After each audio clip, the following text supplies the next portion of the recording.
जय हिंद जय भारत। नमस्कार साथियों, अपन मेरे रीड लेवल 1 मैथ्स का टॉपिक क्या है? वैदिक गणित। आज 30 प्रश्न मित्रों, 30 करना आप।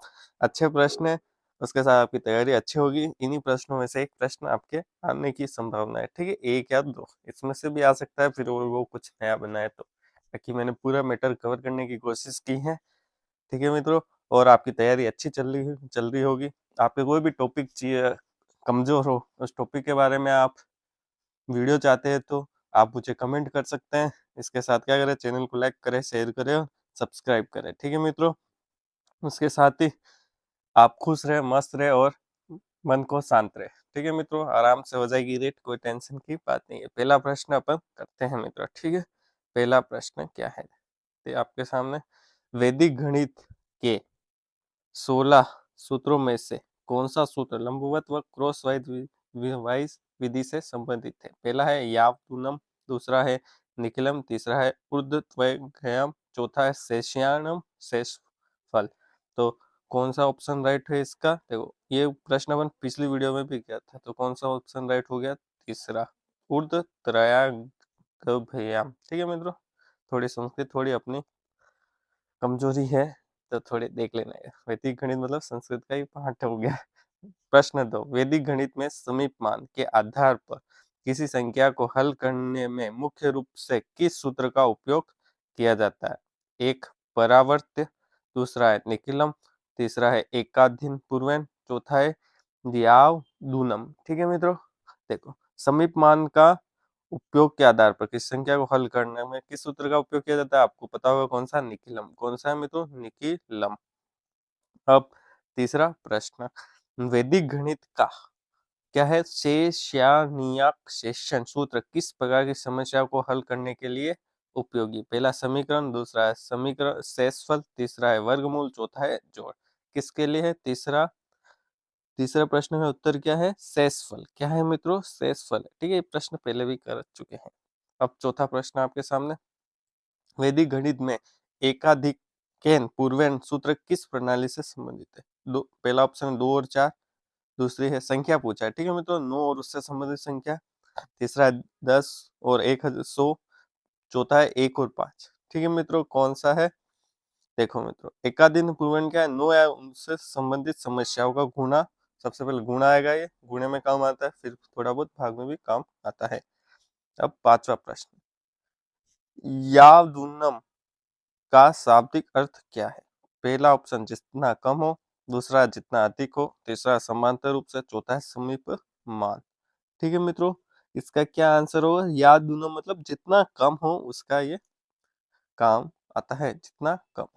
फिर अब छठा प्रश्न, ये प्रश्न तो आप आराम से बता देंगे। क्या है? परावर्त सूत्र का उपयोग मुख्य रूप से किस प्रक्रिया में किया जाता है? पहला जोड़, दूसरा घटाव, तीसरा भाग देना, चौथा है वर्ग निकालना। किसमें काम आता है? भाग में काम आता है। छठा वाला परावर्त भाग देने में काम आता है। सातवां प्रश्न आपके सामने है, वैदिक गणित का निखिलम नवत चरण दशथ सूत्र किस आधार पर कार्य करता है? ठीक है मित्रों, किस आधार पर काम होता है? पहला ऑप्शन है समीप मान से, दूसरा है बड़ी संख्या से, तीसरा है छोटी संख्या से, चौथा है समांतर संख्या से। ठीक है, निखिलम सूत्र किसमें काम आएगा? समीप मान से, ठीक है मित्रों, समीप मान से। आठवां प्रश्न आपके सामने, किस वैदिक सूत्र का उपयोग बड़ी संख्या को छोटे भागों में विभाजित करके गुणा करने में के लिए किया जाता है? पहला है शेषयानम शेषण शेषफल के लिए, ऊर्ध्वतयगम गुणा करने के लिए बड़ी बड़ी संख्या को छोटा, यावदुनम, ठीक है, और क्या है परावर्त, परावर्त मतलब भाग देने में। तो किसमें काम आता है?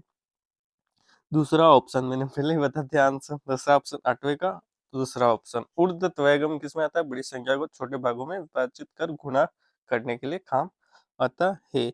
अब मित्रों नवा प्रश्न आपके सामने है, वैदिक गणित में समीप मान का मान क्या दर्शाता है? समीप मान क्या दर्शाता है?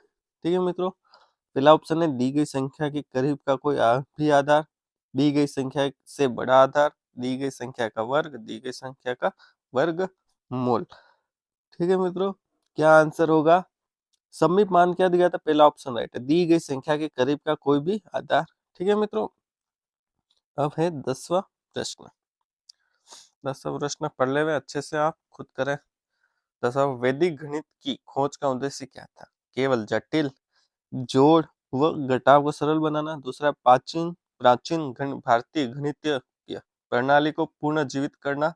तीसरा है केवल वर्ग और वर्गमूल को हल करना। चौथा है केवल आधुनिक गणना में सुधार करना। क्या आंसर हो सकता है इसका आपकी तरफ से? बेस्ट बेस्ट आंसर क्या होगा इसका? दूसरा, प्राचीन भारतीय गणितों की प्रणाली को पुनर्जीवित करना।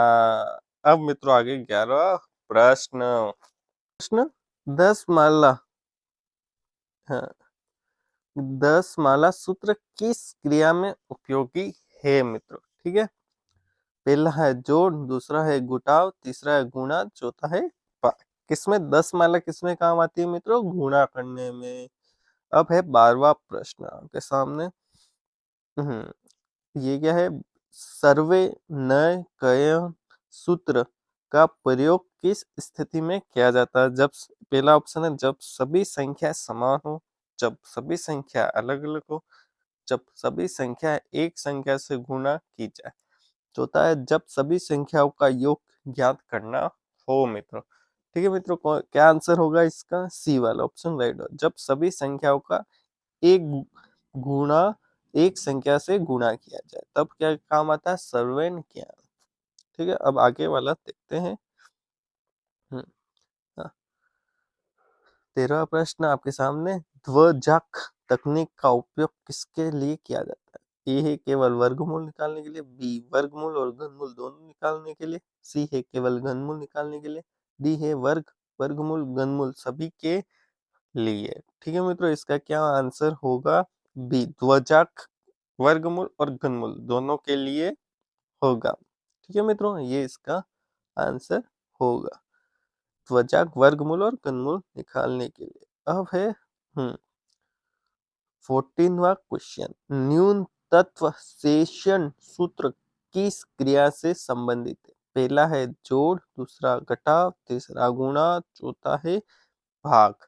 ठीक है मित्रों, न्यूनतम शेषम किससे संबंधित है? भाग से संबंधित है मित्रों। किससे संबंधित है? भाग से संबंधित है मित्रों। अब बाकी की तरफ 15वां प्रश्न क्या है देखिए।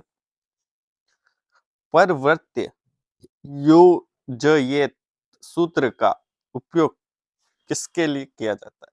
पहला ऑप्शन संख्याओं का वर्ग ज्ञात करने के लिए, दूसरा है संख्याओं का वर्गमूल ज्ञात करने के लिए, तीसरा है संख्याओं का घन ज्ञात करने के लिए, चौथा है घनमूल ज्ञात करने के लिए।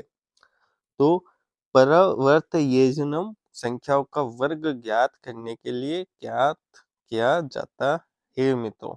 आगे भी एक आया था, देख लेना। ठीक है, जितना ज्यादा कंपैरिजन होगा उतना ज्यादा याद रहेगा।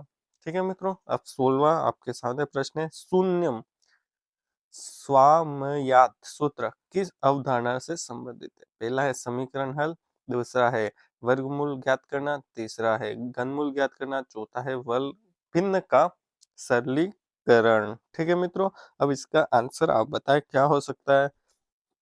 शून्य समात का अवधारणा किससे संबंधित है? समीकरण का हल करना है। क्या है? समीकरण का हल करना। अब आपके सामने 17वां प्रश्न।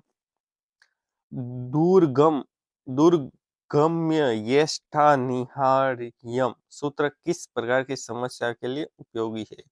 पहला है सरल समीकरण, दूसरा है जटिल समीकरण, तीसरा है त्रिकोणमितीय समस्या, चौथा है ज्यामितीय समस्या। ठीक है मित्रों, तो ये किसका हल करने के लिए काम आता है? नाम ही इसका जो कैसा है, कितना कठिन है, तो काम भी क्या होगा? जटिल समीकरण। ठीक है, इसके ऊपर वाला क्या था? समीकरण हल, और ये है जटिल समीकरण।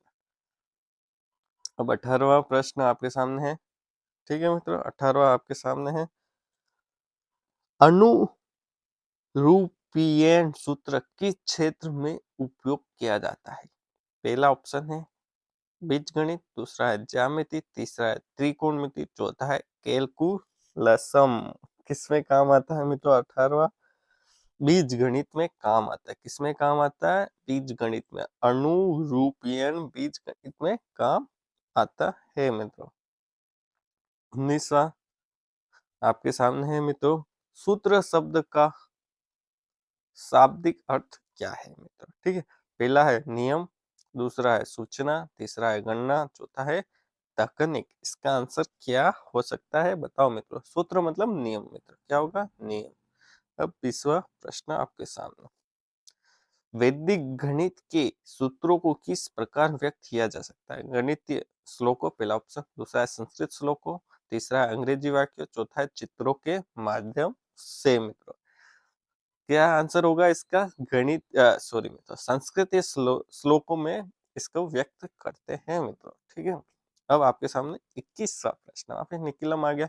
निकिलम सूत्र का उपयोग किस श्रेणी की संख्याओं के लिए अधिक प्रभावी है? ठीक है मित्रों, ए है छोटी संख्या, बी है बड़ी संख्या, सी है दशमलव संख्या, डी है भिन्न संख्या।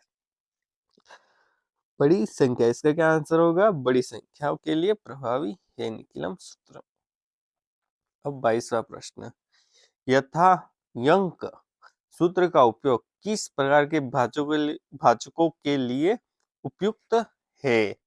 ठीक है, पहला ऑप्शन है छोटे भाजक, दूसरा ऑप्शन है बड़े भाजक, तीसरा ऑप्शन से एक से अधिक अंकों वाले भाजक, चौथा है दशमलव भाजक। ठीक है, इसका आंसर क्या होगा मित्रों? सी, एक से अधिक अंकों वाले भाजक मित्रों। क्या आंसर होगा? भाजक, सी वाला। ठीक है, अब आपको पता होना चाहिए इसको क्या कहते हैं। अंदर वाला होता है भाज्य, ठीक है मित्रों, भाग देने वाला भाजक, इधर आएगा भागफल, ये सूत्र भी पूछ लेते, ठीक है मित्रों, और यहाँ आएगा शेष फल। ठीक है मित्रों, किसका क्या गुणा होगा? इसका गुणा इसके साथ होगा और प्लस में क्या आएगा? शेषफल। ठीक है, फिर भाज्य के बराबर कौन होता है? भाजक इंटू भागफल प्लस शेषफल। ठीक है मित्रों, ये फॉर्मूला याद रखना, ये आ गया है तो मैंने आपको बता दिया है मित्रों। ठीक है, ये इतने सारे सूत्र है, आप याद कर लेना, याद करने पड़ेंगे। वैदिक गणित की खोज किसने की? ये प्रश्न तीसरी बार आ गया मित्रों। ठीक है मित्रों, तीसरी बार आ गया, ये आपके इम्पोर्टेंट है। क्या है मित्रों? खोज वाला, तो मेरे को लगता है इम्पोर्टेंट है, आ सकता है। ठीक है मित्रों, आ सकता है, ठीक है, प्रोबेबिलिटी है। आर्यभट्ट, दूसरा है ब्रह्मकुट, तीसरा है श्रीनिवास रामानुजम, तीसरा है स्वामी भारती कृष्ण तीर्थ जी। कौन सा ऑप्शन राइट हो गया? डी वाला ऑप्शन। अब चौथा प्रश्न, एकाधिकेन पूर्वन सूत्र का उपयोग किस क्रिया में किया जाता है? पहला है जोड़, दूसरा है घटाव, तीसरा है गुणा, चौथा है भाग। ठीक है मित्रों, इसका क्या आंसर होगा? गुणा। ठीक है, एकाधिकेन पूर्वन गुणे के लिए ज्यादा उपयोगी है। हाँ, अब 25वां प्रश्न आपके सामने, निखिलम सूत्र किस सिद्धांत पर आधारित है? पहला है आधार संख्या, दूसरा है वर्गमूल, तीसरा है घनमूल, चौथा है लघुत्तम समावर्तक। किस पे है निखिलम सूत्र? आधार संख्या। ऐसा प्रश्न पहले भी किया है, वापिस से आ गया। देखो, सर्वे किया सूत्र किस क्रिया में उपयोगी है? पहला जोड़, घटाव, तीसरा है गुणा, चौथा है भाग। तो किस क्रिया में है? ए जोड़ में काम आता है। ठीक है मित्रों, अब 27वां प्रश्न आपके सामने है, यतायंक सूत्र किस क्रिया से संबंधित है? पहला जोड़, घटाव, गुणा और चौथा है भाग। क्या इस क्रिया में है? यतायंक भाग देने में काम आता है मित्रों। ठीक है मित्रों, आपके 30 प्रश्न ये हैं, 20 प्रश्न वो हो गए, 50 प्रश्न हो गए, खूब हो गए मित्रों। इतने आपने कर लिए, याद कर लिए, समझ लिए, तो आपका एक बार वैदिक गणित में से इनमें से कोई क्वेश्चन आएगा तो आपके गलत नहीं होगा। बाकी वो है एग्जाम में कहाँ से देते पता नहीं। बाकी आप तो जोड़ बाकी गुणा भाग वाले डायरेक्ट कर लोगे। ठीक है, अगर आपको वीडियो अच्छी लगी हो तो क्या करना है? लाइक करना है, शेयर करना और सब्सक्राइब करना है। 28वां प्रश्न, अनुरूपीय सूत्र का उपयोग किस क्षेत्र में किया जाता है? ए बीजगणित, बी है ज्यामिति, सी है त्रिकोणमिति, डी है कैलकुलसम। तो किसमें काम आता है? बीज गणित में। ये प्रश्न शायद किया हुआ है अनुरूपीय। वापिस से आ गया, सूत्र का शब्द का शाब्दिक अर्थ क्या है? ठीक है मित्र, क्या अर्थ है इसका? ए नियम, बी है सूचना, सी है गणना, डी है तकनीक। सूत्र का भी बताया नियम होता है, डी वाला वैदिक गणित में कितने सूत्र माने जाते हैं? ए 16, बी 18, सी 20, डी 22। ये भी इंपॉर्टेंट है, डायरेक्ट याद करने का है। कितने होते हैं? 16 सूत्र होते हैं, और उप सूत्र कितने होते हैं ये कमेंट करना। ठीक है, ये प्रश्न मैंने पहले भी करा रखा है, इंपॉर्टेंट है। और क्या करना है आपको लास्ट में? चैनल को क्या करना है? हिल जाता है मित्रों, हाँ, सब्सक्राइब करना है चैनल को। ठीक है मित्रों, वो वीडियो देखने के लिए बहुत बहुत धन्यवाद। थैंक यू, थैंक यू, और ये थैंक यू। ठीक है, और क्या कह सकता हूँ मैं आपको, आपकी तैयारी अच्छी चले, बढ़िया दम लगा के तैयारी करें, ये तैयारी आपके आगे भी काम आएगी। ठीक है मित्रों, तो ऐसे वीडियो देखने के लिए चैनल को सब्सक्राइब करें।